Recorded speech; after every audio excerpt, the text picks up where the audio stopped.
متى يخرج؟ سئل الإمام علي ابن أبي طالب في يوم من الأيام وهو يخطب الجمعة على المنبر، سأله أحد الناس: يا أمير المؤمنين، متى يخرج الدجال؟ يعني متى يظهر؟ متى يخرج الدجال؟ فقال الإمام علي: سوف أخبرك بعلامات وأسباب وهنات يتلو بعضهن بعضا حذو النعل بالنعل، إذا حصلت هذه الأشياء طلع الدجال. الإمام علي يقول لمن؟ للرجل، للناس: هذه العلامات إذا حصلت الدجال طلع. اسمع إلى العلامات التي استقاها الإمام علي من الأحاديث الصحيحة.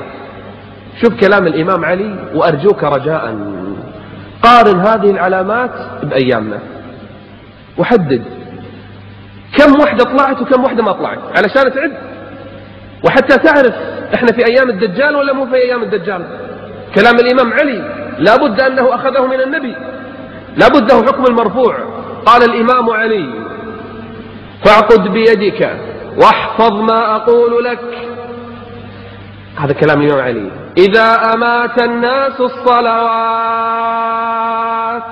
الصلاة ضيعوها، وأضاعوا الأمانات، من الأمين فيهم؟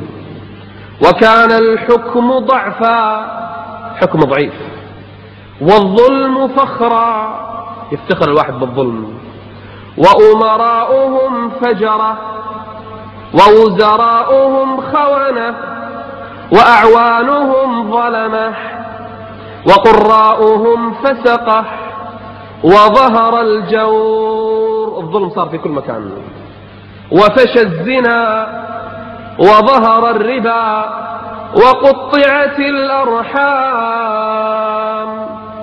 واتخذت القينات، اطلعت مغنيات، وشربت الخمور، ونقضت العهود، وضيعت العتمات، صلاة الليل ضاعت، وتوانى الناس في صلاة الجماعات، وزخرفوا المساجد، وطولوا المنابر، وحلوا المصاحف، وأخذوا الرشاوى انتشرت، وأكلوا الربا، واستعملوا السفهاء، وظفوا السفهاء، واستخفوا بالدماء، أرخص شيء صارت الدماء، وباعوا الدين بالدنيا. سبحان الله، كأن الإمام علي عايش بيننا. وباعوا الدين بالدنيا، واتجرت المرأة مع زوجها، المرأة تدش التجارة مع زوجها، واتجرت المرأة مع زوجها حرصا على الدنيا، وركب النساء على المياثر، دواب فاخرة. طبعا الإمام علي ما يعرف شيء اسمه سيارات، لكن يقول في دواب غير دوابنا، مياثر النساء تركبها. وتشبهن بالرجال، جنس الرابع، وتشبه الرجال بالنساء، الجنس الثالث، وكان السلام بينهم على المعرفة، اللي عرف يسلم عليه، اللي ما يعرف ما يسلم عليه.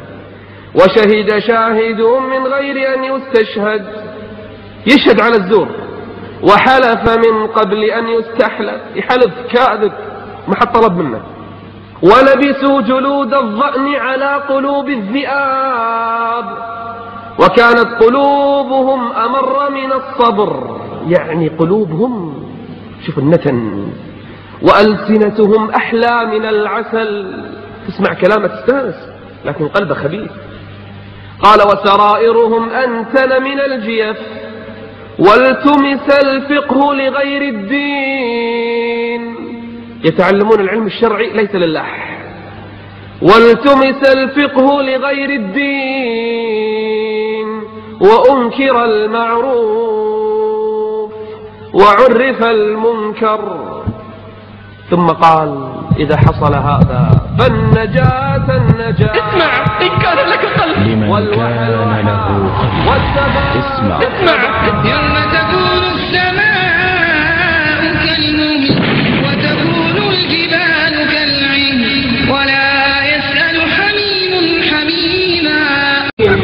لفررت من أهل ومن أوطاني. يوم القيامة لو علمت بهوله لفررت من أهل ومن أوطاني. يوم القيامة ذلك اليوم الذي كانوا يوعدون لفررت من أهل ومن أوطاني. لا إله إلا الله، كيف يكون الحال إذا شهدت العينان؟ فلا إله إلا الله إذا شهدت الرجلان وقالت أنا للحرام مشري، ولا إله إلا الله إذا شهدت اليدان وقالت أنا بالحرام بطشت وأخذت. لمن كان له قلب